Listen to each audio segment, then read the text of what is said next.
이민 생활에 꼭 필요한 정보를 나눠드리는 GBC 법률 상담의 구독양입니다. 지금 세금 보고 시즌이라 절세할 수 있는 방법에 대해서 관심 많으실 텐데요. 미국에서는 부동산 소유자들에게 여러 가지 세금 혜택 주는 것 알고 계신가요? 부동산을 소유함으로써 누릴 수 있는 세금 혜택 어떤 것이 있는지, 또 어떻게 하면 절세를 할 수 있을지 그 방법에 대해서 이야기 나눠보도록 하겠습니다. 이 자리에 드림부동산 오렌지 카운티의 애니 신 선생님 나오셨습니다. 안녕하세요. 안녕하세요. 드림부동산 이아리 대표 애니신입니다. 반갑습니다. 네, 반갑습니다. 오랜만에 보건방송 방문해 주셨는데 인사 한 말씀 부탁드릴게요. 네, 오랜만에 뵙는 것 같아요. 네. 예전에 경험하지 못한 팬데믹으로 우리가 다들 가까운 지인분들하고 손님들과 접촉을 못하고 지내시면서 이제는 전부 다 모두들 갑갑함을 조금씩은 느끼시는 것 같아요. 4월이 지나고 5월 정도까지는 일반 분들에게까지 백신이 백신 접종이 가능할 거라고 예상하니 네. 우리 모두 다 조금 더 힘내시고 가까운 분들하고 서로 위로하고 격려해서 보다 나은 우리 아메리칸 라이프를 만들어 볼 수 있도록 한번 네. 축복했으면 좋겠어요. 네, 감사합니다. 자, 오늘 본격적인 주제로 넘어가기 전에요. 먼저 남가주 지역 부동산 동향부터 한번 살펴봤으면 좋겠어요. 방금 말씀하신 것처럼 최근에 백신 보급 활발하게 이뤄지면서 이 코로나 바이러스 상황 많이 개선되고 있다. 이런 소식이 계속 들려오고 있는데 부동산 시장도 다시 활기를 띠고 있나요? 부동산 마켓이 지금 너무 활발하다고들 생각하고 계시잖아요. 네. 많이. 그러니까 부동산 가격은 굉장히 지금 컴패터블해요. 네. 그리고 간단히 보자면 현재 이제 몰기지 레이시 2월 달에 비해서는 3월 달에 조금 올랐어요. 한 3.18%에서 이건 30년 고정 하이 밸런스, 우리가 보통 사고자 하는 네. 중간 가격을 봤을 때 집으로 제가 컴페어를 할게요. 네. 그러니까 3.25%로 현재 그 몰게이지 레이시 조금 작년 2020년에 비해서는 조금 올랐고, 패디맥의 경제학자의 의견에 따르면 몰게이지 이자를 일시적으로 올리는 몇 가지 팩트가 있다고 그렇게 네. 발표가 되었어요. 이자율이 앞으로 조금 이렇게 올라갈 것이라고들 모두 다 기대는 하지만 역사적으로 아직까지도 낮은 그 금리 수준으로 우리가 지금 사고 파는 주택 시장에는 그렇게 큰 영향을 가격으로 금리 때문에 미칠 것 같지는 않아요. 그만큼 공급에 비해 수요가 지금 현재 너무나 많은 상태예요. 그럼 네. 이 금리 얘기 좀 다시 해볼게요.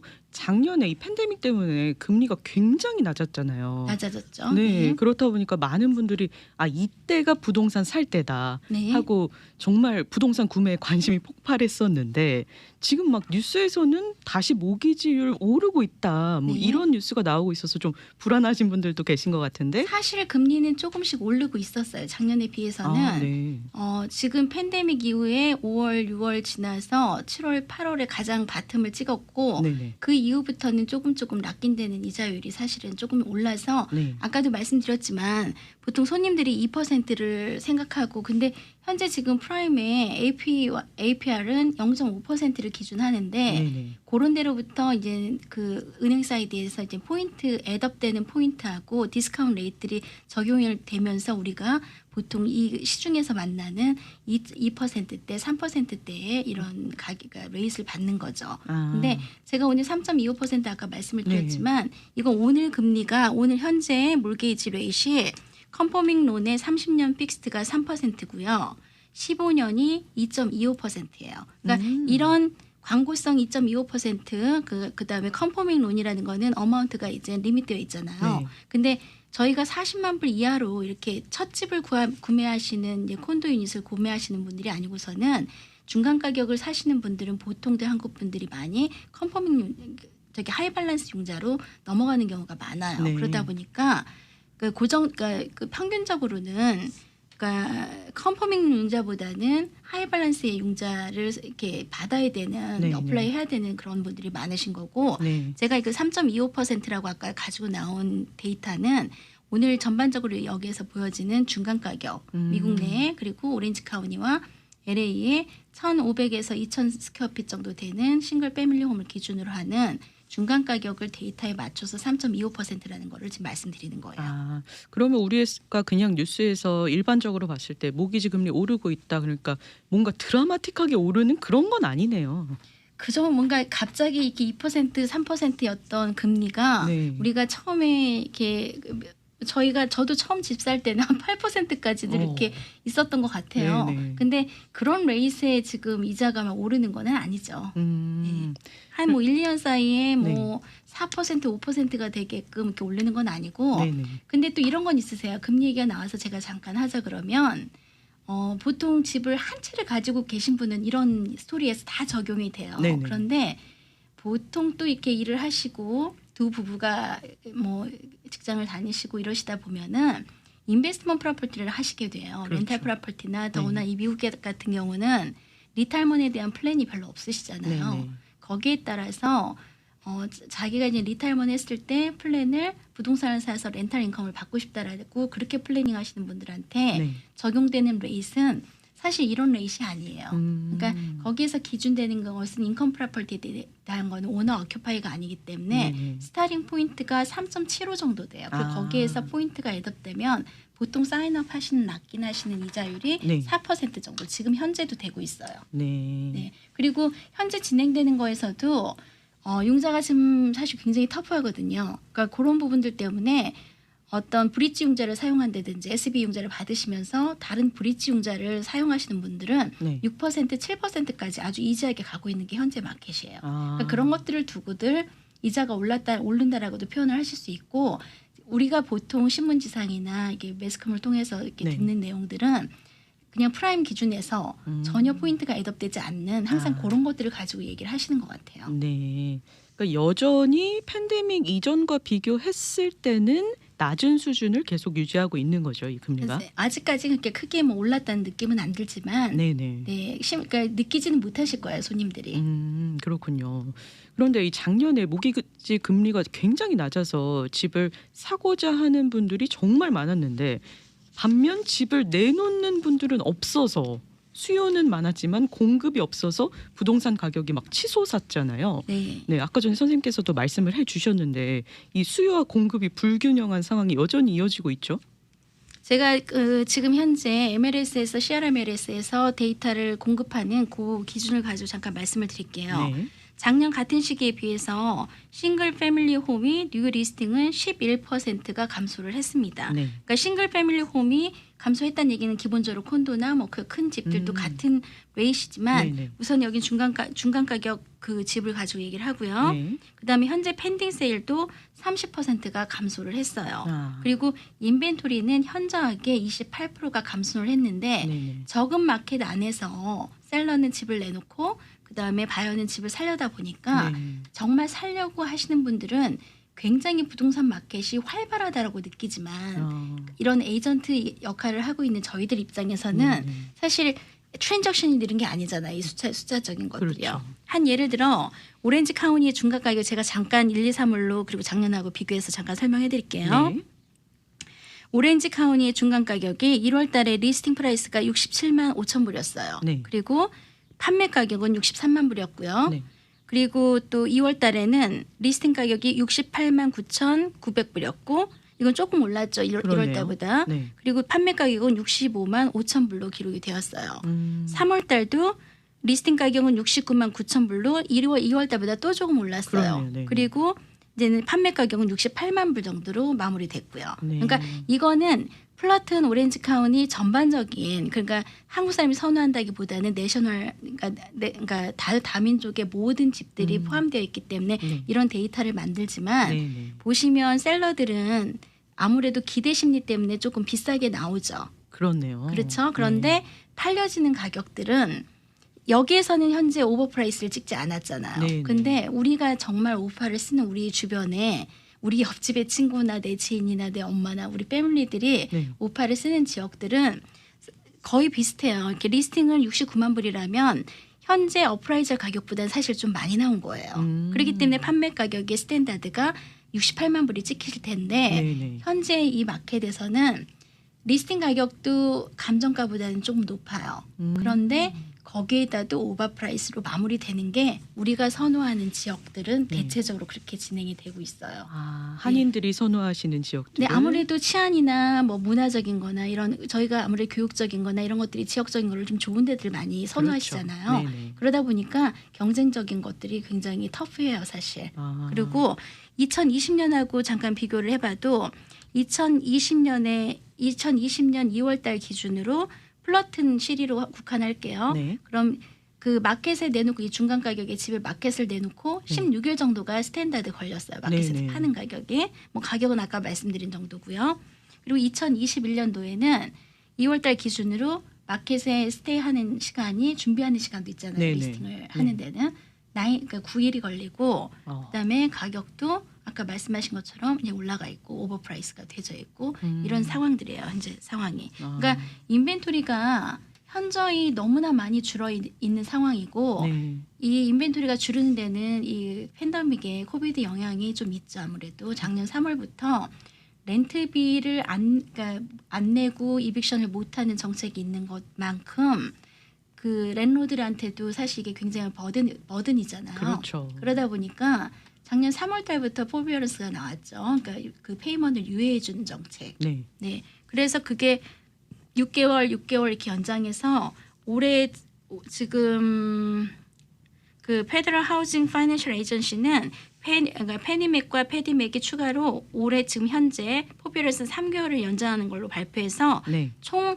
3월달 작년 3월 달부터 18개월 동안 지금 페이먼 유예 정책을 하고 있는 거예요. 아. 이러다 보니까 정말로 이게 페이먼이 어려우신 분들 그다음에 에퀴티는 있어서 집은 팔아서 다운사이징을 하든지 어디 리로케이션을 해야 되는 분들조차도 집을 팔아야 되는 이유가 없으세요. 그렇네요, 정말. 네, 그러다 보니까 공급이 현저히 줄을 수밖에 없는 상황이고 네네. 집을 사고자 하시는 분들 중에서도 네. 그리고 이 몇 년 동안에 제가 전번에도 한번 말씀드린 것 같아요. 퍼스트 홈 바이어가 준비는 되어 있어요. 다 퀄리파잉 되어 있는데 다운페이가 워낙에 없잖아요. 네. 워낙에 없는 다운페이먼을 가지고 이런 경쟁적인 오파 시장 마켓에서 네. 픽되기가 어려우세요. 아. 그러다 보니까 제가 생각에는 이 팬데믹이 지나고 나면 이제 네네. 기본적으로 공급이 조금 더 수월해지고 음, 그러면 이제 집값이 떨어질 거라고 이렇게 기대를 하시는 분들이 계시지만 맞아요. 실수요자가 현재 레디하고 계신 분들이 너무 많으세요.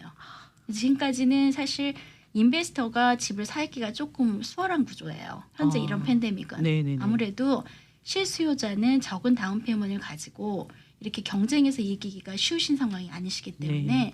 아무래도 이렇게 픽업되는 오파들은 인베스터들의 이렇게 머니들이 픽업되는 경우가 많았고 팬데믹이 끝나고 나서는 실제적인 실수요자의 바이어들이 네. 이제 워킹할 수 있는 그런 타이밍이 좀 되지 않을까 싶어요. 네. 요즘에도 그러니까 실수요자들이 그 투자자들과의 경쟁을 이기기 어려운 상황은 여전한 거군요. 아무래도 이제 셀러 입장에서는 네. 지금 이렇게 오파 마켓이 오버프라이스를 찍는다는 얘기는 네. 다운페이가 적으면 융자가 안 나온다는 얘기하고 상통해요. 그러니까 보통 우리 직장을 처음 잡은 친구들 같은 경우는 네. 인컴 베리파이는 되어 있잖아요. 네, 네. 좋은 직장에 네. 뭐 1년에 얼마씩 이렇게 받아진다 인컴 베리파이는 되어 있는데 다운 페이먼이 없다 보니까 3%, 5% FH 융자를 가지고 집을 사고자 하는 경우가 많은데 네. 그러니까 지금 현재 아까 60만 불이 어프라이즈 가격인데 리스팅 가격이 69만 불이 나왔다 그러면 이 디퍼런스를 다운페이로 메꿔야 돼요. 그런데 다운페이가 준비되지 않은 친구들한테 그런 부분들은 어프라이저를 오버해야 되는 이런 마켓의 경쟁 구조는 따라갈 수가 없는 거죠. 그렇죠. 네. 네. 그러니까 그런 친구들이 사실 퍼스트 홈 바이어들이 많이 레디되어 있기 때문에 네. 실수요집 그러니까 멀티 유닛이나 또 우리가 거주하는 공간들이 아닌 렌트 인컴을 위해서 투자하는 거하고는 좀 다른 얘기예요. 저는 지금 기본적인 일반 레지덴셜을 두고 얘기하는 거고요. 네. 네. 이렇게 팬데믹 때문에 이 부동산 시장도 바뀐 모습이 굉장히 많은데 영향을 많이 받았는데 한창 팬데믹 때처럼 여전히 그 주택, 하우스를 선호하는 편인가요? 아무래도 지금 이 팬데믹에 더더욱 지분 부각된 것 같아요. 음. 투자 포인트에서도. 네. 아무래도 전에 집의 소유를 느끼지 못했던 그 아파트 쪽들이라 그러죠. 그렇죠. 그러니까 그런 분들이 많이 계셨는데 아무래도 이제 아파트 하이라이즈 아파트나 이런 데는 엘리베이터에서 접촉해야 되는 이런 대면해야 되는 네네. 것들이 있고 이러다 보니까 외곽지역으로 빠지고 내 집을 소유하고자 그리고 집 안에서의 동선을 늘리고자 하는 그런 욕구들이 많이 생김으로써도 집에 네. 대한 것들이 이제 많이 디자인이 생겼고요. 네네. 그다음에 투자 관점에서도 이렇게 팬데믹으로 인해서 근무 형태는 조금씩 바뀌어간다는 걸 다들 느끼시는 것 같아요. 그럼요. 네, 리테일 상가는 정말로 지금 아주 그러니까 뭐라 그래야 되나 이렇게 지역적으로 좋대거나 내지는 테넌트의 구성이 서비스적으로 네. 되어 있는 그런 테넌트의 구성이 되어 있지 않은 몰들. 그러니까 리테일 어떤 판매 위주의 이런 그 테넌트로 구성이 되어 있는 몰들은 네. 우리가 너무나 많이 보이겠지만 대형 마켓들, 쇼핑센터들 옛날에는 이런 게 볼 수가 없어서 파킹이 맞아요. 하나도 안 돼 있는 네네. 그런 쇼핑몰들이 지금 너무 많이 생기고 있어요. 음. 그런 부동산의 형태들이 다른 유주로 바뀔 것 같아요. 이 팬데믹이 끝나고 나면 네. 그런 것들이 약간은 그러니까 인더스트리얼, 그러니까 창고형 뭐 스토어라든지 네. 이런 식으로 좀 그 구조 형태가 좀 바뀌지 않을까 하는 게 제가 예상하고 있는 부분들이에요. 네. 그리고 그러다 보니까 그렇게 투자돼 있던 돈들이 빠져나오면서 사람들이 그래도 편안하게 집에서는 거주를 해야 되고 렌트비는 지금 너무나 많이 오르고 있잖아요. 네. 그러다 보니까 그 멀티형이나 저기 멀티 패밀리 그 아파트형이나 네. 그다음에 멀티 유닛이나 이런 것들로 투자 성향을 좀 바꾸시는 분들도 많고요. 큰 것보다는 좀 작은 걸로 선호하시는 경향이 조금 더 늘어나신 것 같아요. 네. 전에는 작은 것들을 팔아서 큰 걸로 모으시는 게 맞아요. 바꾸시는 거가 네. 사람들의 고려였는데 네. 지금 큰 걸 가지고 계신 분들이 그거를 바꾸셔가지고 조금 약간 분산 투자하시는 거가 트렌드인 것 같으세요. 네. 이렇게 팬데믹으로 인한 이 부동산의 트렌드까지 한번 알아봤습니다. 자, 남가주 부동산 동향 쭉 한번 이야기 나눠봤고요. 그럼 본격적으로 오늘의 주제로 한번 넘어가 보도록 하겠습니다. 부동산을 소유하면서 세금 혜택을 누리는 방법을 알아볼 텐데요. 사실 부동산을 소유하면 내야 되는 텍스의 종류도 굉장히 많잖아요. 그렇죠. 부동산을 가지고 있으면서 저희가 텍스비를 모르는 빌도 받고 네, 가끔 그런 경우들이 맞아요. 있죠. 그런데 우선 이런 텍스의 종류를 말하기 전에 네. 부동산을 가지고 있음으로써 우리가 몰게이지를 내고 있는 부분에 대해서 네. 이얼리 개인 텍스를 낼 때 경비로 차감하는 경우, 차감하는 베네핏을 네. 볼 수 있잖아요. 네. 대부분의 손님들이 그런 부분으로 개인 텍스, 이얼리 내가 소득을 가진 거에 대해서 그러니까 떨구는 한 부분에 네. 몰게이지로 이렇게 적용을 하죠. 네네. 네. 그리고 이렇게 개인 텍스에서 세금 혜택을 보는 방법도 있는데 그러면 전체적으로 이 부동산을 소유하고 있을 때 내야 되는 세금의 종류부터 먼저 알아보고 그다음 세금의 혜택을 종류를 또 알아보면 좋겠어요. 그럴게요. 부동산을 처음에 저희가 소유하게 되면 에스크로가 끝남과 동시에 저희 그러니까 그 펄처스를 할 때죠. 펄처스를 하시면서 트랜스퍼 텍스가 처음에 생겨요. 네. 그러니까 양도세, 그러니까 트랜스퍼 타일을 트랜스퍼하는 거예요. 네. 그거 같은 경우 보통 그렇게 큰 어마운트는 아니고 셀러가 그 부분을 부담을 하고 지나가고요. 네. 그다음에 처음 부동산을 구매했을 때는 그 바이어가 접하게 되는 첫 번째 텍스 빌이 아마도 서플리멘트 텍스일 거예요. 그러니까 셀러가 이전에 구매했을 때 샀을 당시와 네. 그다음에 바이어가 구매 당시에 사는 가격의 디퍼런스 차이 때문에 고해 만약에 3월 달에 지금 4월이니까 4월 달에 에스크로가 끝난다 그러면 12월에서 3월 달까지 셀러가 프롤레이트해서 계산을 한 것이 있고 네. 그다음에 4월부터 12월까지 프롤레이트를 하는데 이 프롤레이트의 가격이 이전 셀러의 가격으로 프롤레이트이 원래 되어서 산정돼서 나갔잖아요. 네네. 그렇기 때문에 4월에 내가 에스크로가 끝나면서 만약에 한 예를 들어서 이전에 셀러가 10만 불에 샀던 프로퍼티를 4월 달에 바이어가 30만 불에 산다면 이 30만 불에 사는 가격으로 4월부터 12월까지 계산되는 서플리멘트 텍스가 바이어가 처음 직면하게 되는 텍스죠. 그 시세 차익 때문에 발생하는 텍스네요. 그렇죠. 시세 차익의 그 이열 이미 셀러가 지불을 했던 텍스의 레이트하고 네. 현재 바이어가 사면서 구매 가격이 달라지면서 갖게 되는 네. 그 차익에 대한 서플리멘트 텍스가 있는데 이런 부분들을 손님들이 보통 익스펙테이션 못하고 계시다가 맞아요. 에스크로가 끝나고 왜냐하면 에스크로에서 텍스를 입은 프롤레이트에서 내거든요. 네네. 그러니까 내고 나서 받게 되는 비를 보고 좀 당황스러워 하시는 경우가 있는데 네. 서플리멘트 텍스는 그렇게 해서 구매 시 생기는 네. 디퍼런스에 대한 처음 받게 되는 텍스고요. 네. 그다음에 프로퍼티를 가지고 계시면서 보유하고 계시면서 우리가 이얼리 그 프로퍼티 텍스를 2번 비를 받게 되죠. 그렇죠. 12월 달에 페이를 해야 되는 거하고 그다음에 4월 달에 페이를 해야 되는 거하고 네. 프로퍼티 텍스가 보통 보유할 때 가지고 그러니까 내시게 되는 텍스고요. 또 지역에 따라 좀 다소 차이가 있지만 메릴로스 텍스도 이 프로퍼티 텍스의 한 부분으로 인크리즈 되어서 나오는 부분들이에요. 네. 그리고 이런 그 보유를 하고 있는 동안에 프로퍼티 텍스가 이 프로퍼티 텍스는 보통 가버먼트가 1%로 상정을 하고 있고 네네. 시리나 카운티에 따라서 조금 지역적인 차이가 있어서 1.1%에서 1.25%가 프로퍼티 가격 펄처스 구매 가격에서 산정되어지는 텍스라고 생각하시면 될 것 같아요. 네.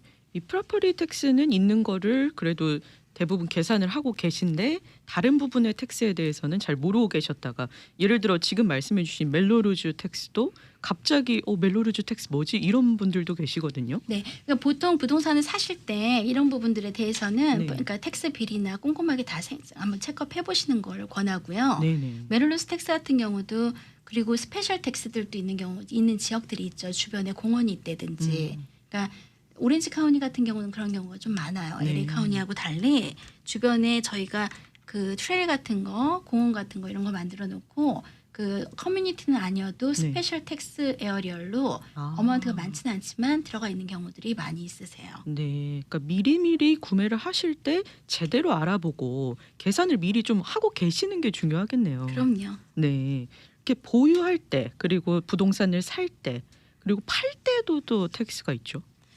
보통 이렇게 그러니까 부동산을 팔았을 때 나오는 세금들 때문에 이 절세 방법들을 좀 많이 생각을 하시죠. 왜냐하면 펄처스를 하실 때나 그다음에 보유하고 있을 때는 한국에 비해서 이 미국 부동산의 정책이 굉장히 이 바이어들한테 호의적이에요. 그래서 처음에 살 때 특별한 세금을 내지 않고 네네. 그다음에 보유를 하고 있는 동안에 가지고 있는 이 프로퍼티 텍스도 아까 말씀드린 1%나 1.25%의 텍스 레이트는 한국에 비해서는 아주 작은 텍스 레이트예요. 맞아요. 네. 그런데 이제 아무래도 미국이 전반적으로 미국 정부가 홈오너들한테 부동산을 소유하게끔 장려한다는 게 이런 거에서도 느껴지는 것 같아요. 저는. 네. 근데 부동산을 팔 때는 얘기가 달라요. 네. 그러니까 모든 사람이 볼 때 대체적으로 부동산을 한 10년, 20년 갖고 있었는데 루즈머니를 했다는 분들은 거의 없으세요. 네네. 그러다 보니까 이게 물론 1, 2년 안에 갖고 있으면서의 시세 차익으로 손해를 보시는 분들도 간혹 계시겠지만 보통의 사람들이 내 집을 소유하고 그다음에 이걸 팔았을 때 10년, 20년 갖고 계시면서 생기는 이 캐피탈 게인은 그때 세금을 내야 되는 상황들 때문에 부담스러워하시고 네. 그 세금을 내야 되는 금액을 만들어 놓지 않아서 당황스러워하시고 이러시는 경우들을 많이 보는데 네. 그런 분들 때문에 사실은 이 절세의 방법들을 미리미리 좀 준비하시라고 제가 오늘 이렇게 준비를 한 것 같아요. 네. 그럼 부동산 팔 때 이 캐피털 게인이 어느 정도 되나요? 그거는 각각이 처음에 본인들이 얼마에 샀는지에 따라 다르죠. 근데 네. 세금 절세를 할 수 있는 방법은 말씀드리면 저희가 만약에 30만 불의 부동산을 그러니까 집을 구매를 하신 분이 한 10년을 가지고 계셔서 70만 불에 팔으신다고 가정을 한다면 40만 불이 그러니까 캐피탈 게인인 거예요. 소득을 부동산을 가지고 그 집을 살고 계시면서 누리게 되는 네. 그러니까 이익인 거죠. 투자 이익. 그런데 40만 불을 저희가 그 투자 이익, 그러니까 집을 팔음으로써 생겼을 때 네. 그게 캐피탈 게인에서 세금을 보통 내야 되는데 네네. 본인들의 소득 세금 블랭켓에 따라서 좀 차이는 있겠지만 일반적으로는 한 30%에서 35% 정도를 내게끔 되어 있어요. 그러다 보니 이 캐피탈 게인은 시간이 지나면 갖고 있었던 집을 또 그 집의 밸류가 있었던 것도 감가상각을 다 시키다 보면 네네. 나중에 집을 팔 때는 본인이 내야 되는 금액이 굉장히 크게 이렇게 드러나는데 네. 집 한 채를 가지고 계신 분들에 한해서 집 한 채를 가지고 계신 분들은 한 개인당 25만 불, 그다음에 두 부부 50만 불까지 세금 공제 혜택을 보고요. 네네. 그리고 이 캐피탈 게인을 줄이기 위해서 네. 애초에 집을 사실 때 베이시스를 조금 올려놓는 방법이 있으세요. 네. 그거는 집을 살 때 구매 당시 들어가는 비용들을 거기다 애더함으로써 네. 애덤함으로써 베이시스 금액을 올려놓고 나중에 그렇게 되면 내가 이 차익 금액이 줄어들게 되어서 세금의 퍼센테이지를 좀 낮추게 하는 부분인데 네. 이런 부분을 그 디테일하는 것들은 그 담당하시는 CPA들하고 한번 꼭 상의해 보시고요. 네. 그런 부분들에 절세하실 수 있는 부분들은 많이 있으세요. 예를 들어서 베이시스를 높이는데 나중에 팔 때 발생하는 세금을 줄이기 위해서 베이시스를 높일 수 있는 비용으로는 우리가 처음 에스크로 할 때 들어간 에스크로비, 네. 인스펙션 피, 그다음에 서베이 무슨 그러니까 랜드 사이즈 같은 거 서베이하고 이런 보통들 잘 안 하시죠. 네. 워낙에 비싸서 안 하시는 거예요. 네. 근데 롱텀으로 이렇게 가지고 계실 때는 이런 것들도 사실은 권해요. 이런 코스트, 그다음에 컨스트럭션, 리페어, 랜드스케이핑 이렇게 집을 업그레이드 하는 데 들어가는 돈들은 베이시스를 높이는 데 적용이 되는 금액이에요. 하지만 그 몰게이지에 관련된 융자피, 그다음에 몰게이지 이자, 그다음에 해자드 인슈런스라고 재난보험 있죠. 화재보험이나 뭐 그 지진보험 같은 거, 터마이트 인스펙션, 그다음에 리페어 고치는 그러니까 물이 새 가지고 데미지가 입은 네. 집을 고쳤다든지 이런 거는 업그레이드로 보지 않아요. 업그레이드로 포함되는 부분은 베이스에 적용이 되지만 네. 리페어를 위한 그 리페어는 이 베이시스 금액에 적용되지 않기 때문에 그러니까 구분되는 리식 같은 거 정리를 좀 잘 해두시면 도움이 되고요. 네. 그러면 이 부동산을 팔 때 발생할 수 있는 이 캐피털 게인을 좀 줄이기 위해서는 부동산을 살 때 들어간 비용들 자료를 좀 잘 모아놔야지 나중에 팔 때 쓸 수 있는 거네요. 그럼요. 그러니까 살 때 잘 관리하시고 그다음에 그 사이사이 네. 해마다 인크리즈 하는 그러니까 한 뭐 사람들이 살다 보면은 내가 어떤 뭐 마루를 바꾼다든지 캐비넷을 바꾼다든지 이런 것들도 있잖아요. 네네. 그런 것들도 마찬가지 다 포함이 되어요. 그리고 아까 잠깐 그 집에서 네. 1인당 25만 불, 50만 불 캐피탈 게인의 면제 소득을 본다라고 말씀드렸던 네, 부분에서도 2년에 한 번씩 손님들이 집을 바꿈으로써 그 세금 공제를 받으실 수 있으세요. 그러니까 사실 25만 불, 50만 불의 그 개인 텍스에 대한 면제는 네. 굉장히 큰 부분이에요. 그럼요. 네. 2년에 한 번씩 가능한 거군요. 네, 2년에 한 번씩 가능해서 그 2년에 한 번씩 그렇게 집을 옮기시는 분들이 아마 이런 그 세금 혜택 때문에 네. 자기의 세금 블랭켓이 하이하다 보니까 네. 이렇게 하시는 분들이 좀 있으신 것 같아요. 그렇게 이용하시는 분들도 계시군요. 네. 근데 이 부동산 팔 때 25만 불, 부부 50만 불까지 소득 면제가 있다고 하셨는데 그 조건도 있죠. 그 몇 년 조건은 이상 집에 2년. 살아야 된다. 그러니까 그 집에 2년 이상이 있으셔야죠. 거주하셔야 거주를 돼요. 그렇기 때문에 아까 2년에 한 번씩 바꿀 수 있다라는 멘트가 그래서 나오는 거예요. 그렇군요. 네. 네, 이렇게 부동산 소유하고 있으면서 내야 되는 세금도 많은 반면에 또 소유하고 계시면서 세금 신고 시에 공제를 좀 받을 수 있는 항목들도 분명히 있네요. 그럼요. 네. 그러니까 리페어하는 부분이나 이런 부분이 나중에 베이시스를 올리는 부분이기도 하지만 네. 해마다 그런 부분들에 대해서 개인 소득으로 디덕터블을 하는 한 항목들이 적용이 되기 때문에 네. 아까 말씀드린 몰게이지 항목 같은 경우는 크죠. 그러니까 이자가 75만 불까지 네. 75만 불까지 몰게이지의 이자 부분을 그 개인 소득으로 면제가 되기 때문에 디덕터블이 되기 때문에 그 1년에 한 번씩 그건 또 혜택을 보는 거죠. 네. 그러니까 알고 있어야지 또 혜택을 볼 수 있는 거기 때문에 자세한 사항은 또 전문가와의 상담을 해주시기를 부탁드리겠습니다. 자, 오늘 법률 상담 시간에는 드림 부동산 오렌지 카운티 애니신 선생님 모시고 이야기 나눠봤습니다. 부동산 관련해서 조언이 필요하신 분들은요. 전화 213-820-6450 213-820-6450번으로 문의를 해주시면요. 다양한 부동산 관련 조언 얻으실 수 있겠습니다. 오늘 여러모로 좋은 정보를 많이 전해주셨는데 저희는 또 다음 시간을 기약하면서 여기서 인사를 드리도록 하겠습니다. 오늘 함께해 주신 애니 신 선생님 감사합니다. 감사합니다.